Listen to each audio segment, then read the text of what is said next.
Olá, eu sou a Ana e hoje vou falar sobre o filme Fahrenheit 451 deste ano, 2018. O filme é de Ramin Bahrani, que é um realizador americano de 43 anos. O argumento é uma adaptação do livro de Ray Bradbury, um livro escrito em 1953, um livro de ficção científica que retrata uma realidade distópica. Fahrenheit 451 é a temperatura a que o papel arde. A outra adaptação deste livro para cinema foi feita por François Truffaut, um realizador francês da Nouvelle Vague francesa. Eu aconselho vivamente que vejam esse filme também, é um filme muito bonito e que respeita em grande medida o que está no livro. Esta adaptação feita agora, em 2018, já se afasta mais do que é o livro original. Em algumas coisas eu acho que faz bastante sentido, porque como o livro foi escrito em 1953, o futuro que o Ray Bradbury imagina é um futuro que ainda tem livros, em que as pessoas têm umas conchinhas porque ouvem, uma espécie de auscultadores, para estarem sempre ligados a ouvir as notícias, enfim, o que se está a passar. Enquanto que nesta versão agora de 2018 há internet, há computadores, enfim, é o futuro a partir de agora, não é? De 2018. Por acaso tenho a ideia que eles não dão a data no filme. É óbvio que eu vos aconselho a que leiam o livro e se puderem ler antes, melhor. Eu vou deixar um link lá em baixo porque eu fiz uma apreciação do livro já há uns tempos. E é isso, é um livro que se lê bem, eu tenho-o aqui. Reli só para me lembrar da história, para fazer a comparação com o filme também. Se bem que eu acho que o filme tem que viver por si só e é natural que se afaste do livro, pronto, e há uma adaptação, portanto, não é uma reprodução exata do que está no livro. De qualquer forma, tenho pena que algumas coisas não apareçam, como por exemplo o cão mecânico. Há um cão mecânico no livro que já não aparece na versão do François Truffaut e também não aparece nesta versão. Tenho pena porque é uma presença bastante constante e que cria o suspense no livro e que aqui não aparece em nenhum dos filmes. Neste de 2018 não é exceção, eu vou-me focar no 2018, não volto a falar no do François Truffaut, senão isto fica aqui uma grande confusão. A ação passa-se em Cleveland, uma cidade americana, uma cidade já muito moderna, com prédios muito altos. Nestes prédios são projetadas imagens, há uma espécie de televisão estatal e acaba por ser o que está sempre a passar. Há também anúncios, portanto, bastante publicidade. Os bombeiros desta cidade, em vez de apagarem fogos, ateiam fogos. Nesta realidade, eles não queimam só livros, eles queimam também computadores, servidores. Há um grupo de rebeldes que são a quem eles chamam enguias, que são essas pessoas que se infiltram entre os nativos. Portanto, os nativos são as pessoas que cumprem tudo, as regrinhas todas, não leem, enfim, não estão à procura de conhecimento, estão à procura de estarem sossegadas, felizes, e muito bem, consigo mesmas. E os enguias são aqueles que querem ler, querem propagar o conhecimento, porque o que é que acontece quando se apagaram, porque isto já se faz há bastante tempo, quando nós apanhamos agora a ação, e então a história vai sendo reescrita para acomodar estes, que são os ditadores, não é? É uma espécie de ditadura militar. Até neste livro até transparece um bocado isso. Portanto, há um grupo de pessoas com mais poder que controla tudo e depois tens que seguir aquelas regras. Eles dão a entender que foi a própria sociedade que foi escolhendo esta situação, portanto, que foi deixando de ler, que foi deixando de ter interesse em saber mais, em conhecer mais, em sentir melancolia e outras coisas, enfim, outras emoções, que só tinha interesse em estar sempre muito feliz e muito contente e distrair-se com divertimentos fúteis e superficiais, e é isso que se incentiva nesta sociedade. As crianças são ensinadas desde muito pequenas a detestar os livros, não é? Portanto, a detestar tudo o que seja essa fonte de sabedoria e de olhar o outro também.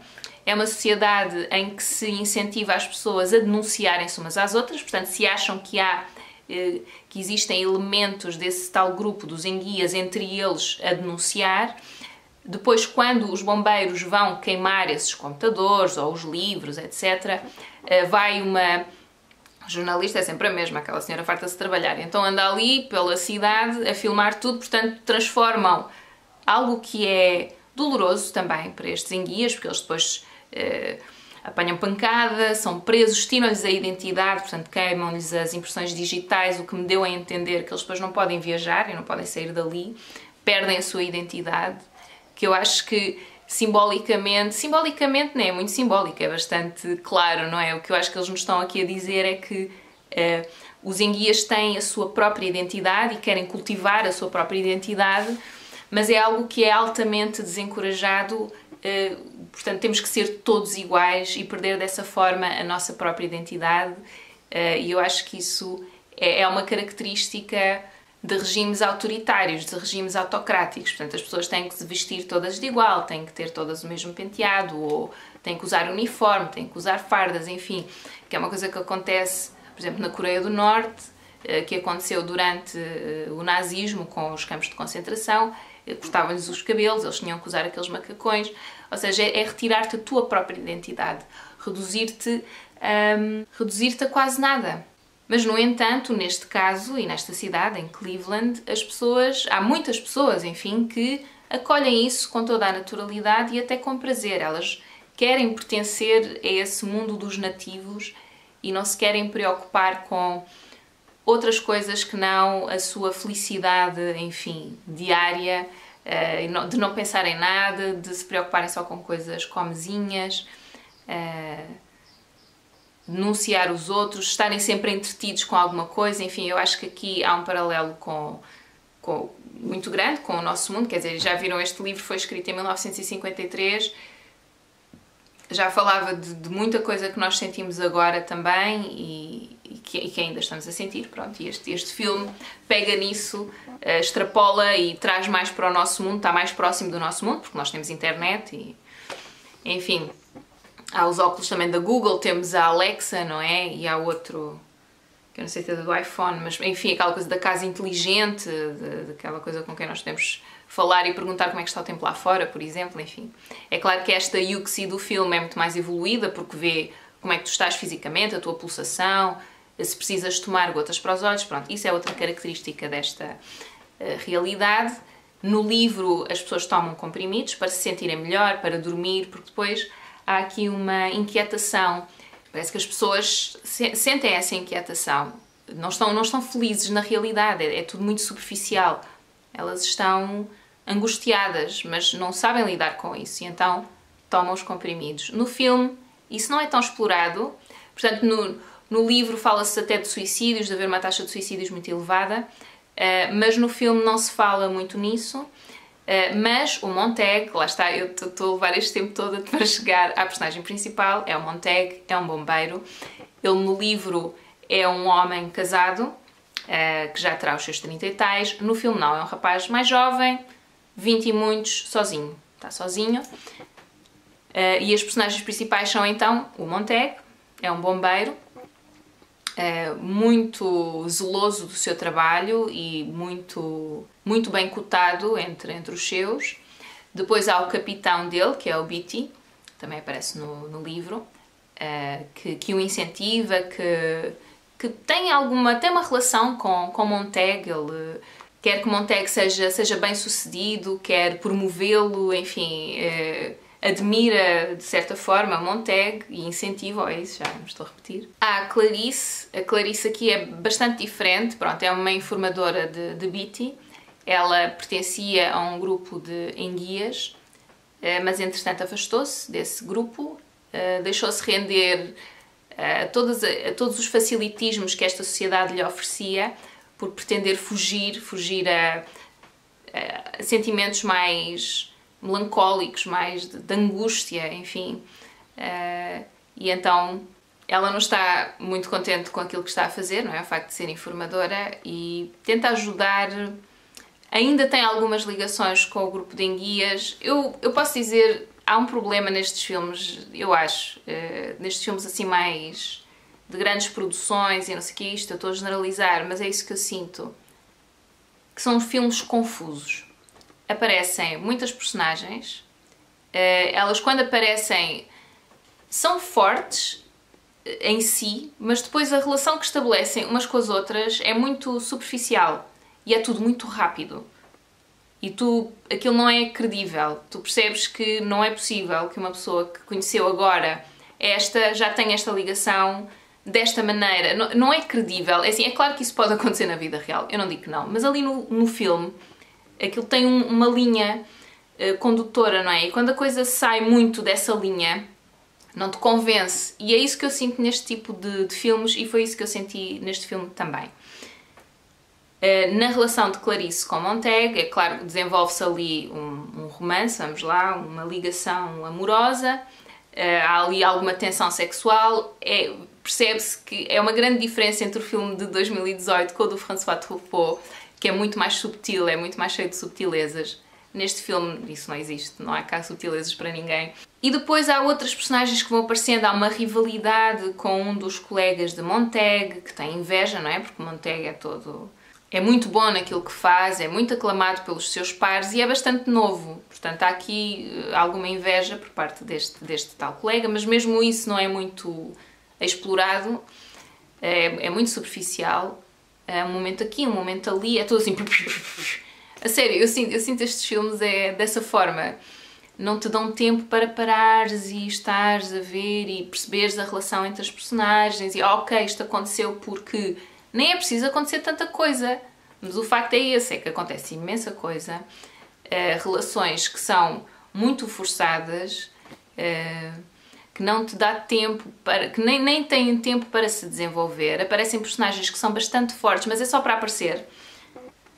Ele, a dada altura, o Montague, conhece um grupo de rebeldes que tem uma série de personagens bastante fortes, mas depois é tudo muito superficial. Nós praticamente não os conhecemos, estão muito pouco tempo na tela, vamos lá. Aparecem muito pouco no filme e depois de repente acontece qualquer coisa. E é tudo muito errático, é muito fogo de vista. É isso que eu sinto nestes filmes, é muito fogo de vista. É um bocado frustrante porque parece-me que são filmes que têm até bastantes recursos, não é? Em termos de efeitos especiais e tudo, eu achei que nesse aspecto até estava bem explorado. Mas depois, nas relações entre as personagens, se calhar não precisava ter tantas, não é? E também se calhar não precisava ter tanta coisa a acontecer, podiam ser muito mais comedidos e deixar mais tempo para nós conhecermos as personagens, lá está. É isso que eu penso. O Montague, a personagem principal, não é? A personagem mais forte do filme e do livro também, é ele que atravessa uma série de estágios, portanto ele começa por ser muito dedicado à sua causa, completamente cego a tudo o resto. Nós depois percebemos que não é bem assim, porque ele já há algum tempo que anda a aguardar, neste caso, no caso do filme, já há algum tempo que anda a aguardar umas máquinas e umas coisas antigas. Portanto, é uma personagem curiosa, ele próprio não sabe, ele sente essa inquietação, mas ele próprio não sabe bem o que há de fazer com isso, mas vai guardando. Ele não consegue resistir, vai guardando algumas relíquias, algumas coisas que vai encontrando nas casas que visita. Há depois um que não visita nada, vai lá para queimar, não é? Há aqui outra característica também, porque ele tem umas memórias do pai e depois aqui há outra história paralela. Lá está, eles juntam tanta coisa, eu não sei para quê. Mas há uma história paralela do pai dele que também era bombeiro e que aparentemente era um herói, mas depois as recordações que ele tem do pai são um pouco diferentes, só que como ele põe aquelas gotas nos olhos, essas gotas nos olhos sugere-se que também são para reprimir a memória, são uma espécie de repressor de memória, e só quando ele deixa de as tomar é que se começa a recordar efetivamente do que é que terá acontecido. Portanto, lá está mais uma narrativa a juntar. Mas enfim, é uma personagem angustiada. E há um momento de viragem que aí respeita bastante o que acontece no livro, em que vão a uma casa de uma senhora idosa que tem uma série de livros, tem uma coleção enorme de livros em casa e que eles vão lá para queimar os livros, pronto, e então eles vão queimar o livro e a senhora não quer deixar os livros e acaba por ser queimada viva junto com os livros. E isto é um acontecimento que impressiona muito o Montague e faz aquela viragem nele, em que ele percebe que ele não vai conseguir fazer este trabalho nunca mais. E isso no livro é muito forte, no filme é um bocado, mas lá está, estes filmes são um bocadinho superficiais, às vezes na forma como exploram também estas emoções. como é que eu ia te explicar? O ator faz bem a expressão, eu não sei explicar isto, se calhar não estou a explicar muito bem, mas o ator não é que o ator, ele faz a expressão e não sei o quê, mas nas ações não me convence, aquilo depois não me convence muito. E não tem tanto a ver com o desempenho do ator, tem mais a ver com a narrativa que constroem. Enfim, parece que tem que acrescentar, tem que acontecer mais alguma coisa assim, enfim, para criar suspense, para criar mais uma história, mais uma coisa que vai acontecer, mais uma explosão, mais uma cena de pancadaria, qualquer coisa. São filmes que estão muito virados para isso e eu tenho pena, porque eu acho que a dada altura perde-se talvez um pouco a mensagem. Enquanto esta senhora está a arder, esta senhora idosa, ela diz uma palavra que é omnis, e depois eles descobrem que isso é um gene que eu nem percebi muito bem, mas que vai levar o conhecimento, que eles vão implantar nos animais. Olha, juro, eu não percebi muito bem esta parte. E então o objetivo dos enguias, do grupo de rebeldes, é levar este gene para o Canadá. Supostamente o Canadá tem um esquema de sociedade completamente diferente do que nós vemos aqui, em Cleveland. Então agora a narrativa é que os bombeiros querem impedir que este gene chegue ao Canadá. No livro nós estamos a falar da evolução de uma pessoa que não questionava nada e de repente começa a questionar aos poucos e de repente percebe que estava errada. Fala de muito mais do que isso, mas no que diz respeito ao Montag e à narrativa em si, à história em si, na prática, vamos lá, é isso que vai acontecendo e nós vamos seguindo o Montag ao longo desta evolução. No filme há uma série de outras narrativas que estão a acontecer ao mesmo tempo que eu acho que distraem completamente daquilo que devia ser o principal, na minha modesta opinião. Então pronto, este gene, então é isso. Agora a tarefa dos bombeiros, para além de queimarem livros e talvez pessoas, é impedir que este gene chegue ao Canadá. E enfim, mesmo o fim do filme achei-o inconclusivo de uma forma desagradável, porque há filmes que são inconclusivos, mas que tu pensas não podia ser de outra forma, não foi o que eu senti neste caso. Pronto, acho que o filme é fraquinho, honestamente. Há um ou outro diálogo que são diálogos que aparecem no livro, que são os melhores, sinceramente, há um em que o Beatty fala dos livros que deixaram de ser publicados porque ofendiam sempre um grupo qualquer. Imagina, este livro porque ofende os negros, este livro porque ofende as mulheres, este livro porque ofende pessoas sensíveis a esta determinada temática, enfim, que é algo que aparece no livro, mais uma vez, isto apareceu em 1953 e que eu acho que acontece muito agora. Tu parece que não podes dizer nada que poderá eventualmente ofender alguém, que eu acho que é um ponto de situação muito perigoso, porque então não podes dizer nada, porque vais sempre ofender alguém. Depois há também a questão da televisão estar sempre a acompanhar estas rusgas que são feitas e estas apreensões que são feitas, que é algo que não aparece no livro. Portanto, a televisão está muito presente na vida das pessoas, não é? Para distrair, mas não desta forma. Isto é mesmo demais, não é? Há situações no livro em que a televisão está presente, perseguições e não sei o quê, mas disto estar sempre a acompanhar e depois está sempre a passar, isso acontece muito no filme, tem mais presença, mas pronto, mas é isso. Também surge no livro, talvez com menos presença, mas também surge, que é aquela situação de transformar tudo em espetáculo. Tudo é espetáculo. Mesmo isto que mexe com as vidas das pessoas, não é? E com as quais nós deveríamos sentir alguma empatia. Nós não as conhecemos, enfim, mas como elas estão a quebrar as regras, então têm que ser presas e acabou-se e não há mais conversa. Pronto, eu acho que vou acabar a minha apreciação aqui. Deu para perceber que eu não gostei muito do filme. Eu tenho sempre muita pena, sinceramente. Opa, eu estava com tanta esperança de ver o cão mecânico materializado, fiquei tão triste por perceber que eles não tinham... Porque eu pensei, é agora que eles vão construir o cão mecânico. O cão mecânico no livro é uma espécie de último recurso. Imagina, alguém está a fugir, alguém fez uma coisa que vai completamente contra todas as regras, tem que ser castigado na hora e o cão mecânico tem no focinho uma agulha que lhe sai. Ele é mecânico, portanto não é um cão mesmo, é um cão de lata de metal, articulado, tem uma série de patas, portanto é quase um cão-aranha e que depois salta para cima da pessoa e injeta-lhe, sai do focinho uma agulha e injeta-lhe um veneno para matar a pessoa. Eu não sei se é sempre para matar, mas tenho essa ideia. E eu estava com esperanças de género, opá, nós agora com toda a tecnologia que temos e efeitos especiais e não sei o quê, eles vão pôr o cão mecânico. Não puseram o cão mecânico. Ai, fiquei tão triste.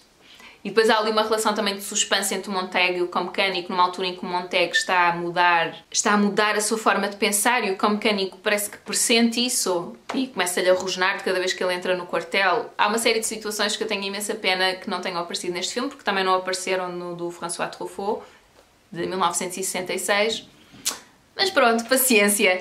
O que é que eu vos aconselho? Primeiro, leiam um livro. É um livro que se lê, se tiverem tempo, se tiverem de férias, lê-se muito bem num ou 2 dias. Pronto, honestamente, lê-se muito bem. É um livro muito pequeno, até acaba aqui. Depois tem um pós-fácil e uma entrevista. Acho que é uma entrevista. Pronto, mas é isso. Isto tudo para dizer que não é um livro muito grande. É um livro que se lê rapidamente, tipo de género. Se saírem daqui a pensar, eu tenho que ver este filme. Pronto, leiam o livro primeiro. Isso é o que eu vos aconselho. E depois vejam o filme. Aconselho-vos vivamente a que vejam o de 1966. Acho que é um filme muito mais subtil, com um ritmo muito mais humano. Acaba por respeitar mais o livro. Mas nem é por aí. Eu acho que é por nos dar... Tem outras coisas que são curiosas, não é? Os efeitos especiais são um bocadinho risíveis agora. Nós olhamos e achamos, ai meu Deus, o que é isto? Mas era o que havia na altura. E tu percebes isso, não é? Quer dizer, nesse aspecto é natural que fossem assim. Enfim, já me estou aqui a perder. Em termos da história, da narrativa, segue essa linha, não pretende ser muito mais do que isso. Tem uma estética muito bonita, muito aprazível e dá-nos mais tempo para absorver a mensagem, que é uma coisa que eu acho que este filme de 2018 não nos dá. Não nos dá tempo. É engraçado como é que os filmes, de uma maneira geral, estão bastante grandes, muitos deles vão até às 2 horas, mas tu depois espremos aquilo e não sai muita coisa.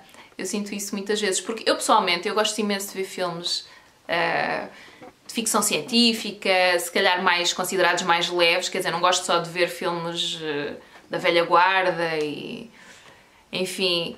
independentes. Não, eu também gosto de ver filmes assim mais de verão, é essa coisa que se diz da silly season, vamos lá. Se calhar depois não posso esperar grande coisa, enfim, mas fico um bocadinho triste porque têm tantos recursos, nota-se pelos efeitos e tudo que usam.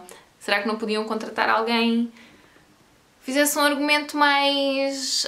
um argumento melhor? Mas se calhar há muitas pessoas que gostam destas explosões e coisas a acontecer sempre, a toda a hora e tal, e não querem saber do aprofundar das personagens. Não sei, se calhar é isso. Se calhar estou a pedir demais. Enfim, já estou a divagar para não variar.